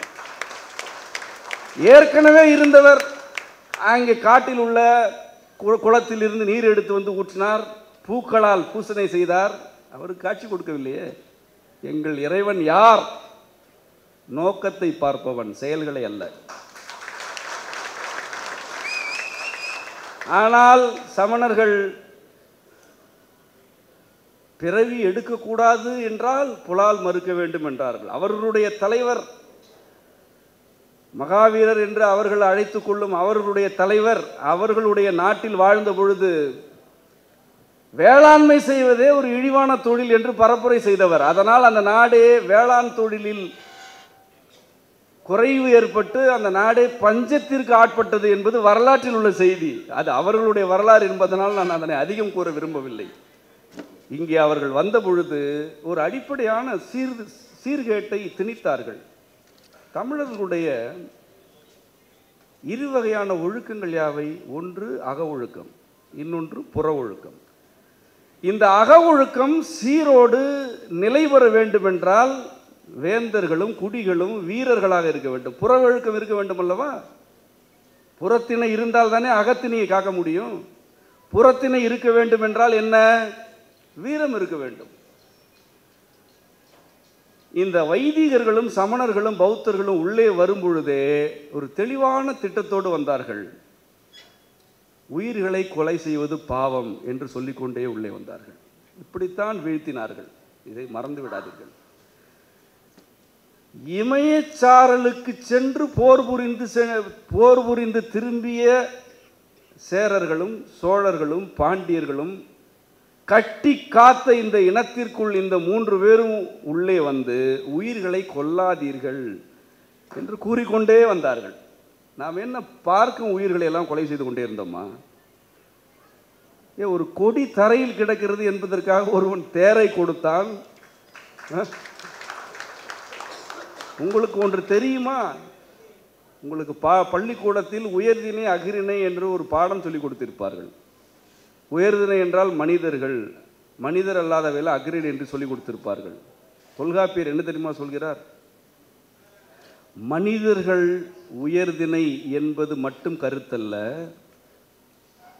மனிதர்களிலும் அகிரிணை உண்டு என்று தொல்காப்பியர் கூறியிருக்கிறார். இதற்கு ஒரு சான்று கூற அது ஒரு இலக்கணம். நான் சான்று கூற வேண்டும் என்றால் கூட்டம் கூடியது என்கிறோம். கூடியது என்பது அகிரிணைக்குரியது. கூட்டத்தில் இருந்தவர்கள் யார்? மனிதர்கள் தானே. மனிதர்கள் கூட்டமாக இருந்தால் அது அகிரிணை வகைப்படும் என்பது தொல்காப்பியத்துடைய இலக்கணம். ஆகவே மனிதர்கள் உயர்வானவர்கள், மனிதர் அற்றவையெல்லாம் தாழ்வானவை என்ற கருத்து தொல்காப்பியத்தில் இல்லை. அப்படிப்பட்டவர்கள் நாங்கள். குழந்தை பிறந்தது என்கிறோம். குழந்தை பிறந்தது என்று கூறலாமா? தொல்காப்பிய இலக்கணப்படி கூறலாம். அது என்று எதனை கூற வேண்டும்? மரத்தை கூற வேண்டும், நாயை கூற வேண்டும். மரத்தை நாயை அது என்று கூறு, மனித குழந்தையும் அது என்று கூறு என்று தொல்காப்பிய இலக்கணம் சொல்கிறது. குஞ்சரம் பெருமே குழவி பெயர் கொடை என்பது மரபியலில் உள்ள ஒரு இலக்கணம், ஒரு செய்யுள். குஞ்சரம் என்பது யானையின் ஒரு வகை. வரிசையாக இன்றைக்குள்ள தொடர்வண்டி போல பெட்டிகளை எல்லாம் வரிசையாக அடுக்கி அதில் பொருட்களை ஏற்றி மனிதர்களை ஏற்றி கொண்டு அதனை யானையை வைத்து இழுத்திருக்கிறார்கள். அந்த காலத்து தொடர்வண்டி. இவ்வாறு தொடர்வண்டிகளை தொடர் பெட்டிகளை இழுப்பதற்கு எளிதில் பழகும் ஒத்துழைக்கும் யானை குஞ்சரம். அது ஒரு யானையின் ஒரு வகை. இதனை பற்றி பாடல்கள் இருக்கின்றன. இந்த குஞ்சரத்திற்கு தொல்காப்பியர் ஒரு பெயர் கொடுக்கிறார். குஞ்சரத்தினுடைய இளமைக்கு, அதாவது குட்டி என்று அழைக்கிறோம், அப்படி அழைக்கக்கூடாது, புரிதலுக்காக சொல்கிறேன். அந்த யானை குட்டிக்கு குழவி என்று பெயர் கொடுக்கிறார். இந்த குழவி என்பது மனித குழந்தைக்கு தொல்காப்பியர் வழங்கிய பெயர். மனித குழந்தையும் குழவி என்று கூறு, அந்த யானை நமக்காக இவ்வளவு உழைக்கிறது, அதனுடைய இளமை பருவத்தையும் குழவி என்று கூறு என்பது தொல்காப்பிய இலக்கியம். குஞ்சரம் பெருமே குழவி பெயர் கொடை. குழவி பெயர் கொடை. சொல்லும் பொழுதே இது கொடை கொடுக்கிறோம் என்று தான் சொல்கிறார். குஞ்சரம் பெருமை குழவி பெயர் கொடை. கோடுவாழ் குரங்கு அதனுடைய குட்டியை மகவு என்று அழைத்துக்கொள் என்கிறார். மகவு என்பது மனிதர்களில் பெண் குழந்தைக்கு மட்டுமே உரிய சிறப்பு. மகவு குரங்கின் குட்டி, அந்த ஒரு குறிப்பிட்ட வகை குரங்கின் குட்டி பெண்பாலாக பிறந்தால் மனிதருடைய பெண் குழந்தைகளுக்கு உள்ள பெயரை அந்த குரங்குக்கும் வழங்கு என்று தொல்காப்பியர் இலக்கணம் வகுத்தார். எங்களுக்கு மனிதர்கள் உயர்வானவர்கள், மற்ற உயிரினங்கள் தாழ்வானவை என்ற கருத்தே இல்லை. தொல்காப்பியமே இதற்கு மிகச்சிறந்த சான்று. அப்படிப்பட்ட எங்களிடம் உயிர்களை கொல்லாதே என்று ஒருவன் கூறுகிறான் என்றால் எதற்காக கூறுகிறான்? நான் உன்னை அடிமைப்படுத்த வந்திருக்கிறேன், என்னை கொன்று விடாதே.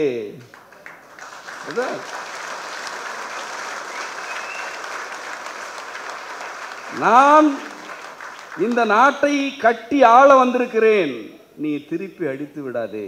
உயிர்களை கொலை செய்வது பாவம். சமணம், பௌத்தம், வைதிகம் ஆகிய மூன்றுமே உயிர் கொலைகளை மறுத்தன, எதிர்த்தன. சரிதானே? இந்த சமணத்தையும் பௌத்தத்தையும் அரச சமயமாக வைத்திருந்த களப்பிரர்களும் பல்லவர்களும் கொலை செய்தார்களா, கொஞ்சி கொலாவினார்களா? உன்னுடைய அறிவுரையை யாருக்கு சொன்னாய்? களப்பிரனுக்கு சொன்னாயா? களப்பிரன் தானே சமண சமயத்தை தூக்கி நிறுத்தியவன். சமணர்கள் தங்களுடைய உயிர்களை கொல்ல வேண்டாம் என்ற அறிவுரையை களப்பிரர்களுக்கு கூறியிருந்தால் களப்பிரர் என்ற அரச வம்சமே தோன்றியிருக்காதே. கொலைக்களத்தில் எழுந்த வம்சம் அல்லவா அது. நீங்கள் தமிழ்நாட்டிற்குள் புகுந்து கொலை செய்வீர்கள். மதுரை வரை, கர்நாடகத்திலிருந்து மதுரை வரை முன்னேறி மதுரையை கைப்பற்றி தமிழகத்தின் பாதி பகுதியை கைப்பற்றி அடிமைப்படுத்தி இருப்பீர்கள். எதிர்த்து கேள்வி கேட்பவர்களை எல்லாம் கொலை செய்வீர்கள். உங்களுடைய சமய பிரிவு தலையை மழித்து கொண்டு தெருக்களுக்குள் இறங்கி போராடும் மனிதர்களிடம் சென்று கொலை செய்வது பாவம் என்று பரப்புரை செய்யும். இது உங்களுக்கு எந்த காட்சியை நினைவுபடுத்துகிறது? இது நிகழ்ந்ததா இல்லையா? 2009 நிகழ்ந்து கொண்டிருக்கிறதா இல்லையா? இது ஒன்றுதான் 2000 ஆண்டுகளாக தமிழர்களுக்கு எதிராக அவர்கள் வைத்திருக்கும் உத்தி. புலால் உண்ணாமையை வலியுறுத்தி புலால் உண்பது குற்றம் என்ற கருத்தை நிலைநாட்டிய பிறகு போருக்கு வீரர்கள் இருப்பார்களா? போருக்கு வீரர்கள் இருப்பார்களா? அவன் போர் செய்து முடித்து விட்டான், கைப்பற்றி விட்டான். எதிர்த்து கிளர்ந்து எழுபவர்கள் பாவிகள் என்கிறான். நீ மறுபிறவியில் சிக்கி சிதைய போகிறாய் என்கிறான். போரிடுவதற்கு உடலில் திணவு வேண்டும். திணவு வேண்டும் என்றால் புலால் உணவு வேண்டும். வெயிலில் அலைய வேண்டும் என்றால் புலால் உணவு வேண்டும். கழனிகளில் வேலை செய்ய வேண்டும் என்றால் புலால் உணவு வேண்டும். நிழலில் அமர்ந்து கொண்டு படிப்பதற்கோ எழுதுவதற்கோ உபதேசம் செய்வதற்கோ புலால் தேவையில்லை. நான் அவற்றை இழிவென்று கருத மாட்டேன். அதுவும் ஒரு வகை வாழ்க்கை முறைதான். நான் அதனை மதிப்பவன், மனதளவில் மதிப்பவன். புலால் மறுப்பவர்கள் மீது எனக்கு உயர்ந்த மரியாதை உண்டு. ஆனால் புலால் உண்பவர்களை இழிவு என கருதுவோர் மீது எனக்கு எள்ளளவு மதிப்பும் இல்லை, மரியாதையும் இல்லை. உன் வாழ்க்கை முறையை நான் மதிக்கிறேன், உன் உயிர்ம நேயத்தை நான் போற்றுகிறேன். ஆனால் நீ உயர்ந்தவன் நான் தாழ்ந்தவன் என்பாயே. ஆனால் உன்னுடைய உணவு உரிமையை பறிப்பதனை கூட நான் குற்றம் என்று கருத மாட்டேன். ஏனென்றால் அதுதான் அன்பு. உனக்கு உணவில்லாமல் போனால் கூட நான் கவலைப்பட மாட்டேன். நீ பட்டினியால் சாகும் நிலை வந்தால் கூட நான் இறங்க மாட்டேன். ஏனென்றால் மதிப்பீடுகளின் அடிப்படையில் மனித வாழ்க்கையை பிரிப்பது பெரிய பாவம். ஒரு மீனவர் மரபு வழிபட்ட வாழ்க்கை முறையில் இருக்கிறார். உன்னுடைய கொள்கை என்ன சொல்கிறது? அவர்கள் எல்லாம் பாவிகள் என்கிறது. உனக்கு இந்த உரிமை யார் கொடுத்தது? இறைவனே தில்லைக்கு பக்கத்தில் உள்ள மீனவர்களிடம் பெண் எடுத்தான் என்று நாங்கள் வரலாறு வைத்திருக்கிறோம். என்ன நீ தில்லை அம்பல கோயிலுக்கு ஆடலரசர் ஊர்வலமாக வெளியே வந்துவிட்டு மீண்டும் உள்ளே செல்ல வேண்டும் என்றால் மீனவர்களுடைய சீர்வரிசை பெற்ற பிறகுதான் நடராசரே உள்ளே போகிறார். இன்றைக்கும் இது எங்களுடைய வாழ்க்கை. இறைவனுக்கும் எங்களுக்கும் உள்ள உறவு பன்றிக்கரிக்கும் வேட்டுவனுக்குமான உறவு போன்றது. அதனை பிரிக்க முடியாது. எங்களுடைய உறவில் புனிதமும் இல்லை, பாவமும் இல்லை, ஒன்றும் கிடையாது. இயல்பாக வாழ்ந்து விட்டு போ, அவ்வளவுதான். எதற்கு வந்தாய்? இயல்பாக வாழ வந்தேன். காமம் இருக்கிறதா? இருக்கிறது. பெண்களோடு புணர்ச்சி கொள். பிள்ளை பெற்று விட்டாயா? பொறுப்பாக வளர்த்தெடு. அறிவு செருக்கு இருக்கிறதா? பாடல்களை இயற்று, பயணம் செய், கப்பல் கட்டு, வணிகம் செய், மலை ஏறு, வேட்டையாடு, புறவிகளை பழக்கு, வேளத்தை பழக்கு. திணவு அடங்கியதா? ஓய்வெடுத்து விட்டு இளைப்பாறு விட்டு இறந்து போ. இதுதான் தமிழர் மரபு.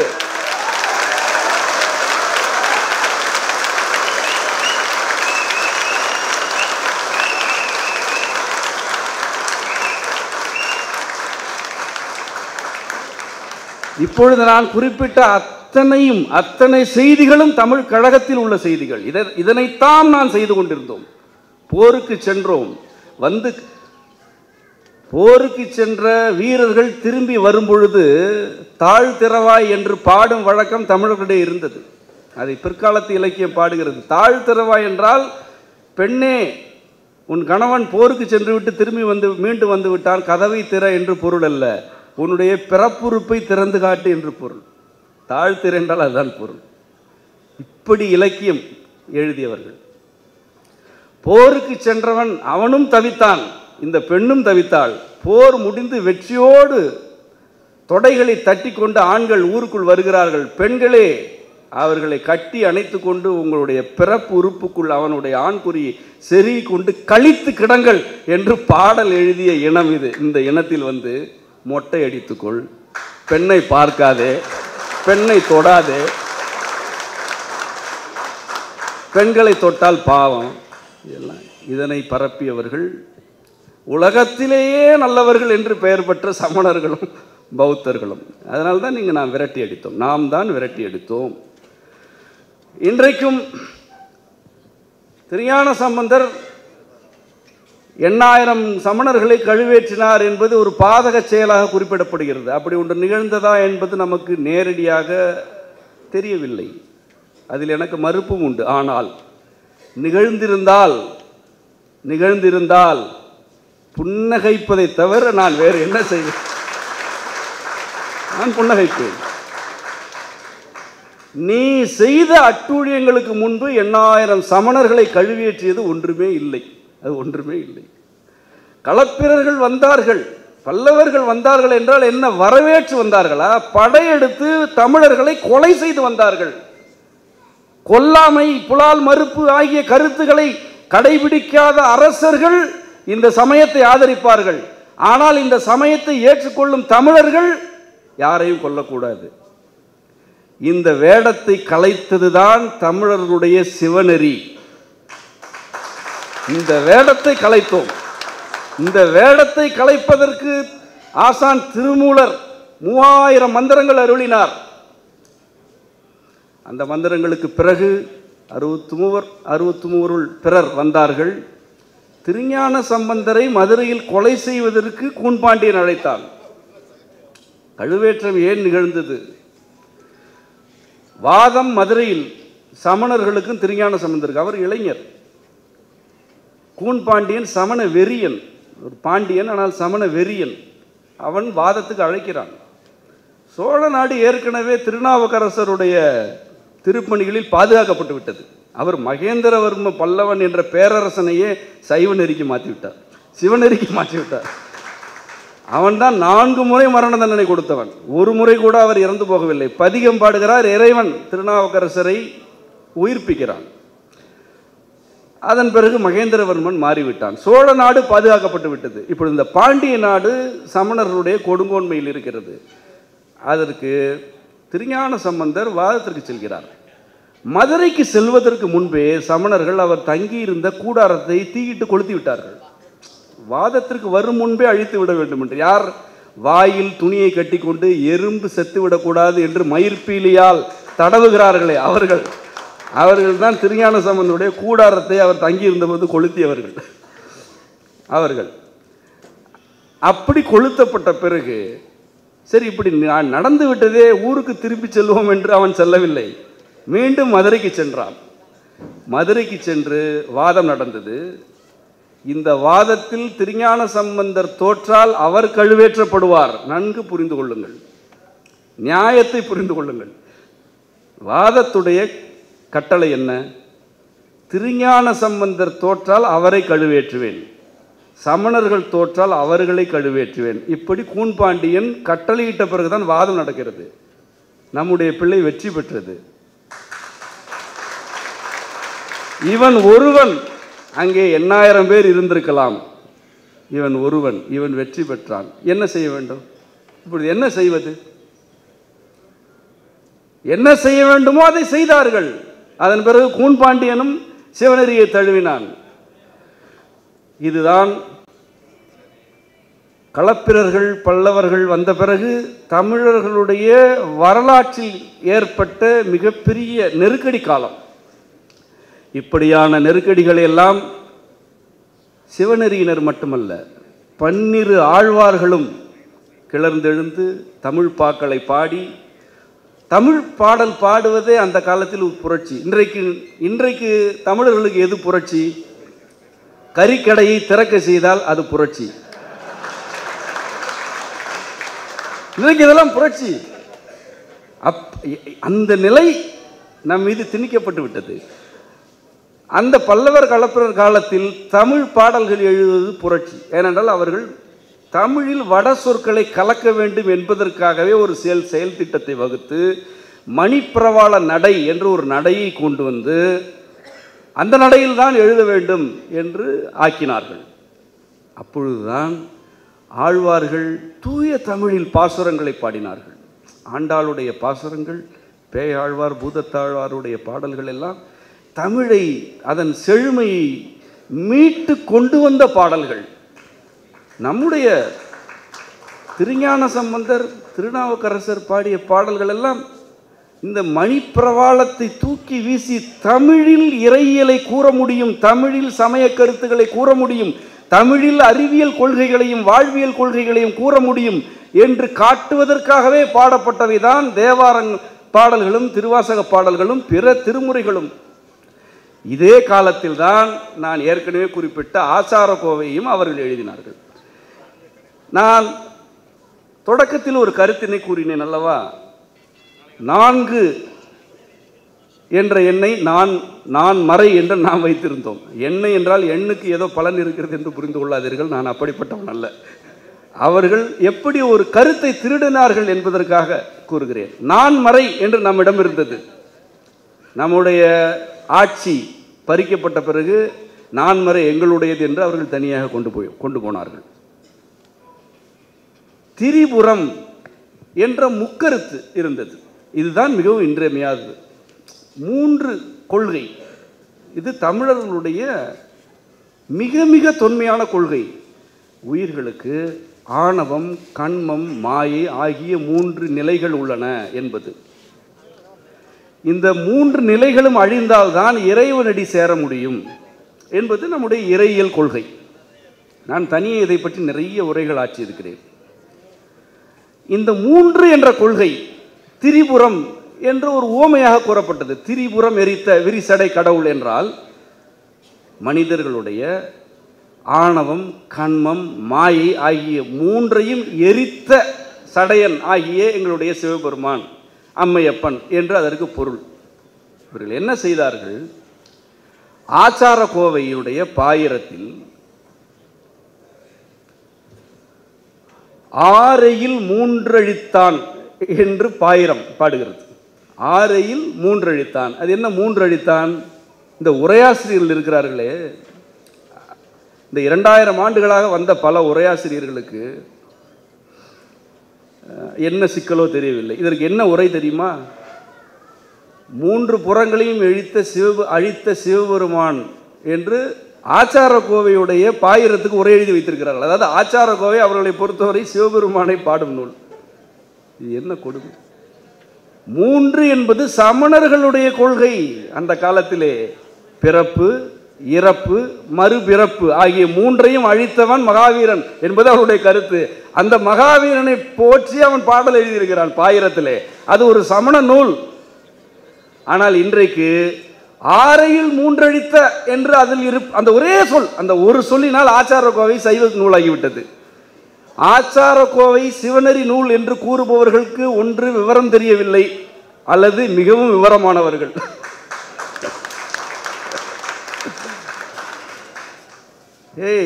ஆச்சாரக்கோவையில் எச்சிலார் தீண்டார் பசு பார்ப்பார் என்று இருக்கிறது, படித்தாயா இல்லையா?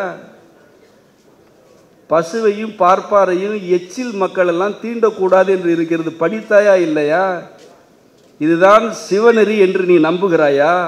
நீ நம்பினால் என்ன, சிவநெறியில் இருக்கும் நாங்கள் அல்லவா அதை ஏற்க வேண்டும். சிவநெறி எப்படிப்பட்டது?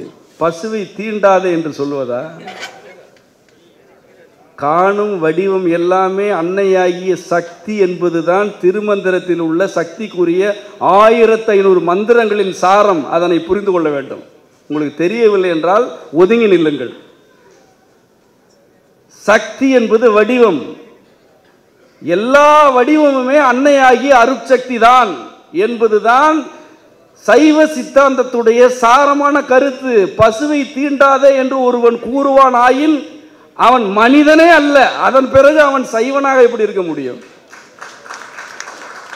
பசுவை தீண்டாதே, அழுக்கை தீண்டாதே என்பது சமணர்களுடைய நேரடியான கொள்கை. மறைமுகமாக நீங்களோ நானோ புரிந்து கொள்ள வேண்டாம். சமணர்கள் அழுக்குப்படாமல் வாழ வேண்டும் என்பதற்காகவே வெள்ளை உடை அணிபவர்கள். அதனை அவர்கள் கழிவெண் பிறப்பு நிலை என்று கூறிக்கொள்வார்கள். வெண்பிறப்பு நிலை. தமிழர்கள் வெள்ளை ஆடையுடன் வேட்டைக்கு செல்ல முடியுமா? போருக்கு செல்ல முடியுமா? உழவு செய்யலாமா? ஆடு மாடு மேய்க்க முடியுமா? கிழங்கு அகழ்ந்து எடுக்க முடியுமா? வெள்ளை உடை சமணர்களுடைய கொள்கை உடையது. அவர்களுக்கு பிடித்த உடையல்ல, அது ஒரு கொள்கை. வெண்மை என்பது ஒரு வண்ண கொள்கை. வைதிகர்களுக்கு இருக்கும் வண்ண கொள்கை போல் சமண பௌத்தர்களுக்கும் வண்ண கொள்கைகள் உண்டு. அந்த கொள்கையின் அடிப்படையில் தான் அவர்கள் தீண்டாமையை வலியுறுத்தினார்கள். மீண்டும் மீண்டும் நான் கூறுகிறேன், நம்முடைய உறவுகளுக்கு கூறுகிறேன், தமிழகத்தில் தீண்டாமையையும் சாதி பாகுபாட்டையும் அறிமுகப்படுத்தியவர்கள் சமணர்கள், வைதிகர்கள், பௌத்தர்கள் ஆகிய மூவர் தான். இதனை பிறர் மறுப்பதாக இருந்தால் தமிழ் கழக நூல்களில் இருந்து சான்று காட்டி மறுக்கட்டும். தமிழ்நாட்டை பற்றி மேலை நாட்டில் ஒருவர் எழுதிய நூலில் சான்று இருக்கிறது. தமிழ்நாட்டை பற்றி அவர் எழுதிய நீலகண்ட சாஸ்திரி எழுதிய நூலில் சான்று இருக்கிறது என்றால் திரும்பி பார்க்காமல் நம்முடைய உறவுகள் செல்ல வேண்டும். திரும்பியே பார்க்கக்கூடாது. தமிழ்நாட்டை பற்றி தொல்காப்பியன் என்ன சொன்னான் அதை படி. தமிழ்நாட்டை பற்றி கபிலன் என்ன சொன்னான் அதை படி.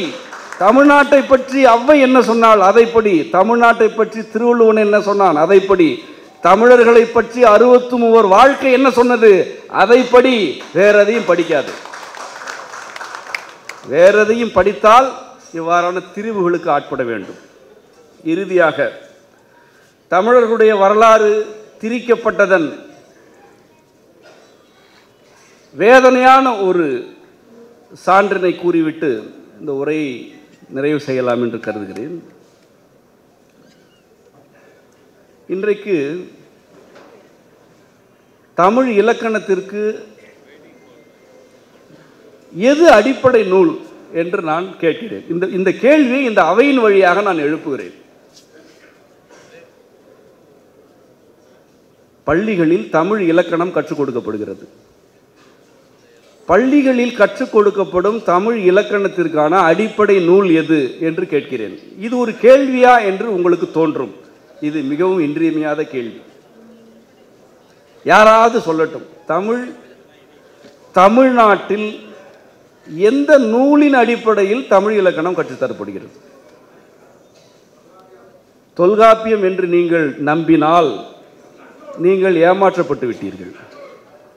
நன்னூல் என்ற 700 ஆண்டுகளுக்கு முன்பு இயற்றப்பட்டதாக கூறப்படும் நூலின் அடிப்படையில் தான் தமிழ்நாட்டில் தமிழர்களுக்கு, தமிழ் பிள்ளைகளுக்கு இலக்கணம் கற்றுத்தருகிறார்கள்.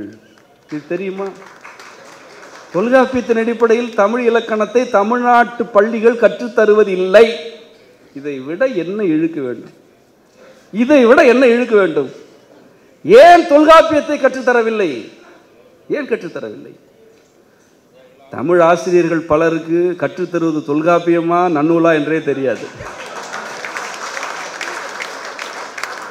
பலருக்கு தெரியாது. சரி, நன்னூலை ஏன் கற்றுத்தரக்கூடாது? அதற்கு என்னை பொறுத்தவரை காரணம் தேவையில்லை. நன்னூலை தமிழர் இயற்றவில்லை, ஆகவே அதை கற்றுத்தர வேண்டியதில்லை. அவ்வளவுதான், அவ்வளவுதான். அது தமிழ் மரபின் வழி, தமிழ் மரபு வழிபட்டு இயற்றப்படவில்லை. தமிழர் என்றால் நீங்கள் அவர் எந்த குடியில் பிறந்தார் என்பதை வைத்துக்கொண்டு தமிழர் என்று கூறினால் ஏற்க மாட்டோம். எந்த குடியில் பிறந்தாலும், தமிழ் குடியில் பிறந்திருந்தாலும், தமிழ் மரபிலிருந்து ஒருவன் வழுவினால் அவனை நாங்கள் ஏற்றுக்கொள்ள மாட்டோம். முன்னோடியாகவோ வழிகாட்டியாகவோ ஏற்றுக்கொள்ள மாட்டோம். இந்த மண்ணின் மைந்தராக அவர் இருக்கலாம், அவருடைய கருத்தை நாங்கள் பின்பற்ற மாட்டோம். இதனை தொல்காப்பியமே எங்களுக்கு கூறுகிறது. வழக்கும் செய்யுளும் ஆயிரு முதலின் என்று கூறுகிறது. வழக்கத்தினையும் எடுத்துக்கொள்ள வேண்டும், முன்னோர் நம் மரபுப்படி கூறி சென்ற செய்யுளையும் எடுத்துக்கொள்ள வேண்டும் என்று தொல்காப்பியமே வழிகாட்டி இருக்கிறது. ஆகவே நன்னூலை இயற்றியவர் யாராக இருந்தாலும் எனக்கு சிக்கல் இல்லை. அது தமிழர்களுடைய மரபுக்கு புறம்பானது என்பதுதான் நான் இந்த அவையின் வழியாக முன்வைக்கும் கருத்து. என்ன மரபு? ஒன்று, நன்னூல் பாயிரத்தில் என்ன சொல்கிறது தெரியுமா? இந்த தொல்காப்பிய பாயிரம் என்ன சொன்னது, என்ன சொல்லி கொண்டிருக்கிறது? வடவேங்கடத்திலிருந்து தென்கூமரி வரையிலான தமிழ் கூறும் நல்லுலகம் இது. இந்த தமிழ் கூறும் நல்லுலகத்தில் செந்தமிழ் இயற்கை சிவனிய நிலத்தொடு முந்து நூல்களெல்லாம் கண்டு முறைப்பட தொகுத்த நூல் இது என்று இவ்வளவு தெளிவாக கூறுகிறது. இந்த நன்னூல் கூறுகிறது. இங்கே 18 மொழிகள் இருக்கின்றன. இந்த 18 மொழிகளையும் எங்களுடைய கடவுள் படைத்து அருளி இருக்கிறார். இது நன்னூலுடைய பாயிரம். படித்து பாருங்கள், நன்னூலுடைய பாயிரம். இங்கே 18 மொழிகள் இருக்கின்றன. இவற்றை எங்களுடைய மூர்த்தியாகிய ஏதோ ஒரு மூர்த்தி, அவருடைய கடவுள் படைத்திருக்கிறார். அந்த 18 மொழிகளில் ஒரு மொழியாகிய தமிழ் மொழியை பற்றிய நூல் இது. எவ்வளவு திமிர், எவ்வளவு திமிர்! நீ எந்த நாட்டில் இருந்து எழுதுகிறாய்? தமிழ்நாட்டில். உனக்கு சோறு போடுவது யார்? தமிழர்கள். உனக்கு இந்த நூல் எழுதுவதற்கு பணம் கொடுப்பதற்கு வரி கட்டுபவர்கள் யார்? தமிழர்கள். ஆனால் என்ன எழுதுகிறாய்? இங்கு 18 மொழிகள் இருக்கின்றனவா? இது தேவையா? தமிழர் தமிழ் மரபுப்படி எழுதும் பொழுது எப்படி எழுதுகிறார்? தமிழ் கூறும் நல்லுலகம். இதுதான் தமிழ் மரபுப்படி ஒரு தமிழர் இந்நூலை எழுதுவதற்கும் அயலவர்கள் எழுதுவதற்கும் அந்த சொல்லை வைத்தே புரிந்து கொள்ளலாம். நமக்கு இதுதான் உலகம். நான் கூறுகிறேன் அல்லவா, நான் ஒரு கூட்டுப்புழு, தமிழை தவிர எனக்கு வேறு வாழ்க்கை இல்லை என்று கூறுகிறேன் அல்லவா. எனக்கு இதுதான் உலகம். ஆனால் அயலவர்களுக்கு 18 மொழிகள் இருக்கின்றன. அந்த 18இல் இது ஒன்று. சரி, இது பாயிரம். இந்த பாயிரத்தில் இந்த 18 மொழிகளும் படைக்கப்பட்டன என்கிறாயே, யார் படைத்தது? எந்த சாமி படைத்தது? நாங்களே முதல் கழகத்தில் திரிபுரம் எரித்த விரிசடை கடவுள் முக்கண்ணனார் கழகத்துக்கு வந்து அமர்ந்தார் என்று இறைவனையே தமிழ் கழகத்தின் ஒரு உறுப்பினர் போல பாடி வைத்திருக்கிறோம்.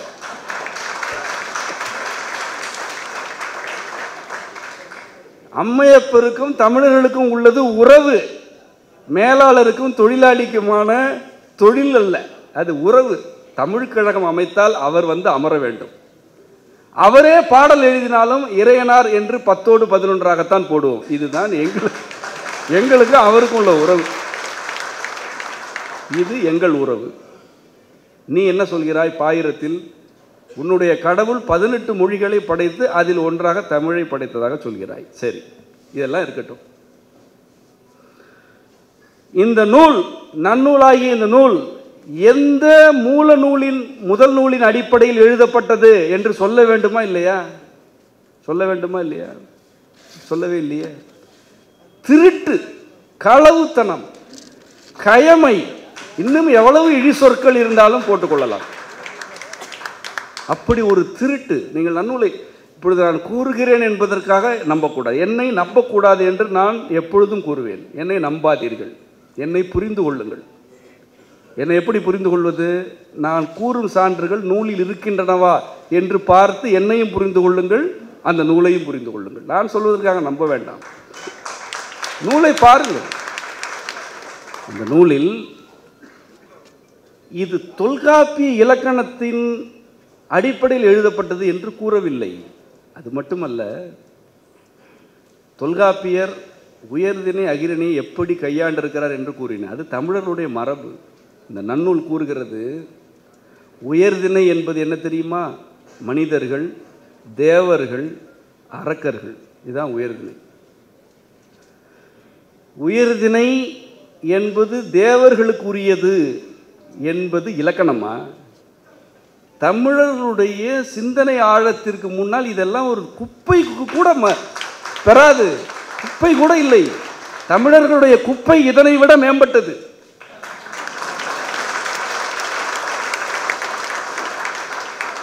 இந்த பவணந்தி முனிவரைத்தான் இன்று தமிழர்களை எதிர்ப்பவர்கள் அனைவருமே பவணந்தி முனிவரை கொண்டாடுவார்கள். நீங்கள் பாருங்கள், இன்று பேசிவிட்டோம் அல்லவா, நாளையிலிருந்து பவணந்தி முனிவருக்கு சிலை வைப்பதற்கான வேலைகள் நடக்கும்.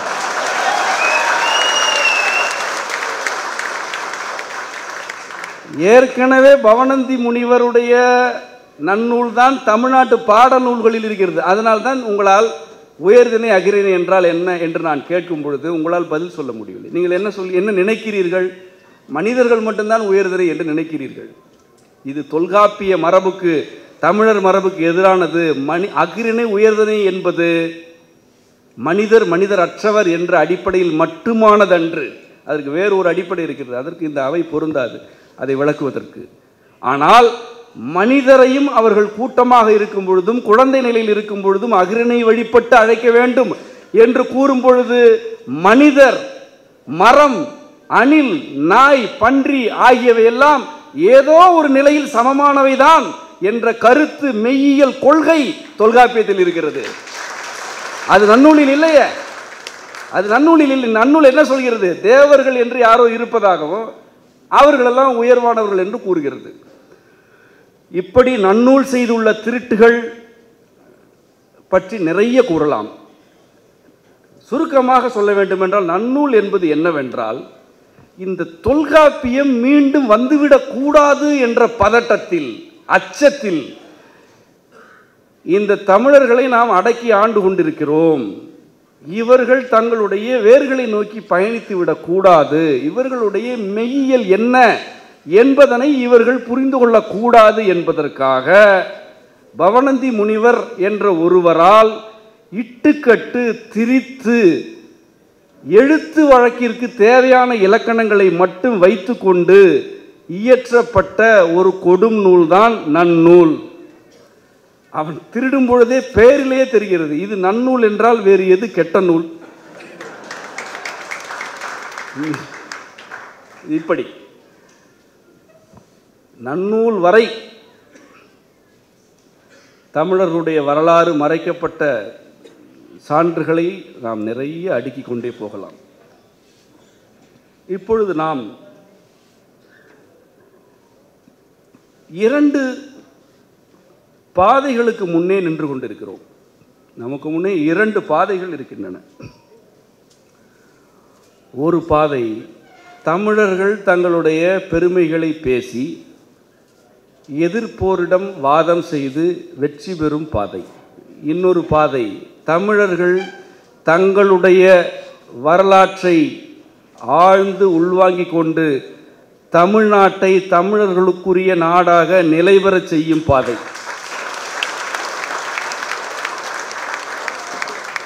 இந்த இரண்டு வேறு வேறு பாதைகள். நீங்கள் பெருமை பேசி பிறரோடு வாதம் செய்ய துடிக்கிறீர்கள் என்றால் ஒன்றை உங்களுக்கு கூறிக்கொள்வேன். நீங்கள் யாரை எதிரிகள் என்று கருதுகிறீர்களோ அவர்கள் எந்த களத்திற்கு உங்களை அழைக்கிறார்களோ அங்கு நீங்களே செல்கிறீர்கள் என்று பொருள். இவ்வாறு பல கொலைக்களங்களை தமிழர்கள் பார்த்து பலியாகி போயிருக்கிறார்கள். தமிழர்களை சிலர் இழிவுபடுத்துவார்கள். நீங்கள் தமிழருடைய பெருமையை பேசுவீர்கள், அதில் நீங்கள் வெற்றி பெறுவீர்கள். இதைத்தான் அவர்கள் எதிர்பார்க்கிறார்கள். நீங்கள் தமிழ்நாட்டில் தமிழ் மரபு நிலைநாட்டப்படுவதற்குரிய எந்த பணியும் செய்துவிடக்கூடாது என்பதில் அவர்கள் 2000 ஆண்டுகளாக தெளிவாக இருக்கிறார்கள். உங்களை விவாத பொருளாக மட்டும் வைத்திருப்பது தான் அவர்களுடைய 2000 ஆண்டு கால உத்தி. ஆகவே நான் உங்களுக்கு காட்டும் அல்லது உங்களை அழைக்கும் பாதை இந்த விவாதத்தில் வெற்றி பெறும் பாதை வேண்டாம் என்பதுதான். இதுதான் எப்பொழுதும் என்னுடைய நெறி, இதுதான் நம்முடைய இறை நெறி. செய்ய வேண்டும், பேசிக்கொண்டிருக்கக்கூடாது, பேச்சிலெல்லாம் வெற்றி பெறக்கூடாது. செய்பவர்கள் பேச்சில் வெற்றி பெறுவதை மதிக்க மாட்டார்கள். பேச்சில் வெற்றி பெற்று என்ன ஆக போகிறது? அவர்கள் எப்படி செய்திருக்கிறார்கள் என்றாவது பாருங்கள். நம்முடைய மரபிலேயே நமக்கு பாடங்கள் இருக்கின்றன. அவர்கள் எப்படி செய்திருக்கிறார்கள் பாருங்கள். இந்த தொல்காப்பியம் என்ற நூலை ஒரு அரச கூட்டம் தடை செய்கிறது. அதன் பிறகு அது மீண்டும் இவ்வளவு சிக்கல்களையும் மீறி கடத்தப்படுகிறது. ஒரு மனிதர் வந்து இந்த நூலின் இலக்கணம் நமக்கு வேண்டும், ஆனால் இதில் உள்ள மெய்யியல் கூறுகளை எல்லாம் திரித்து கூற வேண்டும், அழிக்க வேண்டும் என்பதற்காக ஒரு இலக்கண நூறு ஒரு வேலை செய்கிறார்கள். ஒரு வேலை தொடர்ந்து வேலை செய்திருக்கிறார்கள். நம்முடைய இந்த இனத்தை மீட்டெடுத்த 63 வேலை செய்தவர்கள், பேசியவர்கள் அல்ல, வேலை செய்தவர்கள். வேலை செய்தவர்கள். அந்த காலத்தில் அதிக கோயில்கள் கட்டப்பட்டதே பௌத்தர்களும் சமணர்களும் தமிழ்நாட்டில் இருந்த பொழுதுதான். இதை விட என்ன வேலை செய்து விட முடியும்? மிக அதிகமாக செந்தமிழில் பாடல்கள் இயற்றப்பட்டது சமண பௌத்தர்கள் நமக்கு எதிராக வாழ் தூக்கிய காலத்தில்தான். மிக அதிகமான கோயில்கள் கட்டப்பட்டது சமண பௌத்தர்கள் கோலோச்சிய காலத்தில்தான். மிக மிக அதிகமான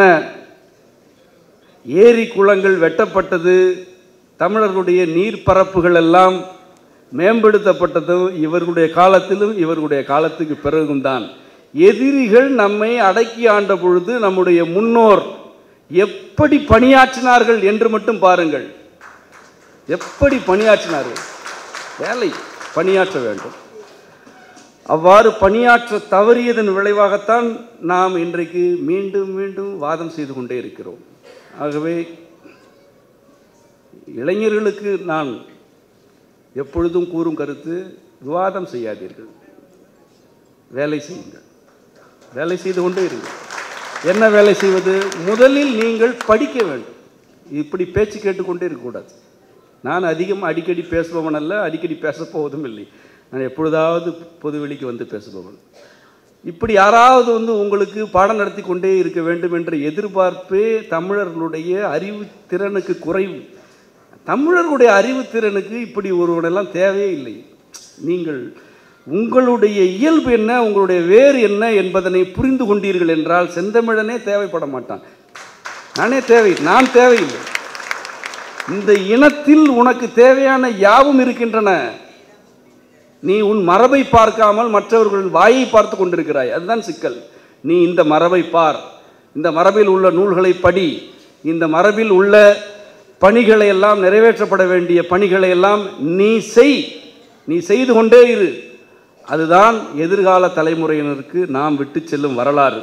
அந்த வகையில் இந்த அரங்கில் இந்த உரை உங்களை வினையாற்ற தூண்ட வேண்டும் என்பதுதான் என்னுடைய விருப்பம்.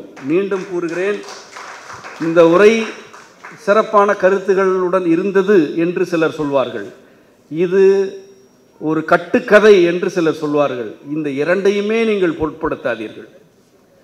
இறுதிக்கும் இறுதியாக நான் கூறுகிறேன், தொல்காப்பியம் என்ற ஒரு நூலை பற்றி இவ்வளவு பேசியிருக்கிறேன். அது புரிகிறதோ இல்லையோ வாங்கி வைத்து கொண்டு படியுங்கள். ஒரு தொடங்கு. அதுதான் இந்த உரை வழியாக சமூகத்தில் நிகழ வேண்டிய மாற்றம் என்று நான் விரும்புவது. அந்த வகையில் நம் அனைவருக்கும் பொறுப்பு உண்டு. நாம் அனைவரும் பொறுப்புடன் நம்முடைய வேர்களை நோக்கி பயணித்து நம்முடைய மரபுகளை எல்லாம் மீட்டெடுக்கும் வகையில் பணியாற்ற வேண்டும். வினைபுரிக வினைபுரிக வினைபுரிக நாம் வினை புரிவோம், விளைவுகள் யாவும் அம்மையப்பரால் அருளப்படும் என்று கூறி உரையை நிறைவு செய்கிறேன். நன்றி.